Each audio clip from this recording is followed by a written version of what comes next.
नमस्कार मित्रांनो, बेलगरा क्षेत्रातील बिंदोडचा बादशाह कुमार रणवीर पाटील आडिवली कल्याण यांचा हिंद केसरी भारत केसरी मथुर बद्दल अपडेट घेऊन आलेलो आहे. मथुरचा पायरा कोण असू शकतो, तर भावांनो हेच मी तुम्हाला या व्हिडिओ मार्फत सांगणार आहे. तर भावांनो, आजच्या दोन प्रेक्षणीय शर्यती बघायला मिळणार आहेत. मथुरच्या दावणीतील सर्जाची देखील एक प्रेक्षणीय शर्यत आणि मथुरची देखील बॅनरवर जमलेली आहे शर्यत. तर तुम्हाला माहितीच आहे, मगाशी मथुरचा एक तुफानी फेरा झालेला आहे हिरा सोबत. हिरा आणि मथुर डाव्या खांदी झुपला होता आणि हिरा उजव्या खांदी. पण फेऱ्याला कोणी अंदाज लावू नये, कारण की फेऱ्याला आपल्याला वाटतोय स्पीड कमी आहे, पण तो शर्यतीत काय आहे त्याची ताकद पणाला लावत असतो आणि गुलाल घेत असतो. असा हा बिंदोडचा बादशाह मथुरच्या प्रेक्षणीय शर्यत जमलेली आहे. तर तुम्ही सांगू इच्छित मथुरच्या दावणीतील सर्जाची शर्यत तर बॅनरवर जमलेली आहे. सर्जा जादू विरुद्ध जेलर चिक्या, सर्जा जादू विरुद्ध जेलर चिक्या अशी प्रेक्षणीय शर्यत आज मौजे खिडकाली मध्ये बघायला मिळणार.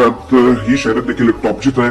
सर्जा जादू विरुद्ध जेलर चिक्या मौजे खिडकाली मैदानात आपल्याला थोड्या वेळात ही बघायला भेटणार आहे. मथुरची देखील एकदम टॉपची शर्यत जमलेली आहे. प्रेक्षणीय लढत तब्बल 4 गोंडे म्हणजे 2 लाखावर शर्यत जमलेली आहे. मथुर विरुद्ध बटर. पण पैरा कोणासोबत, कोणाला अजून पैरा समजला नाही, पण मला अंदाज होते मथुरचा पैरा हा सुंदरच असणार आहे. मागच्या मैदानातील ही जोडी मथुर आणि सुंदर विरुद्ध बटर अशी प्रेक्षणीय लढत आपल्याला मौजे खिडकाली मैदानात आज बघायला मिळणार. कोण होईल 4 गोंड्यांचा मानकरी, म्हणजे कोण होईल 2 लाखाचा मानकरी, अशी प्रेक्षणीय बिंदू शर्यत आपल्याला मथुरचे बघायला मिळणार आहे. मथुरचा पैरा असू शकतो सुंदर मागच्या मैदानातील. तर बेस्ट ऑफ लक मथुरला आणि सर्जाला आजच्या खिडकाली मैदानासाठी. धन्यवाद भावांनो.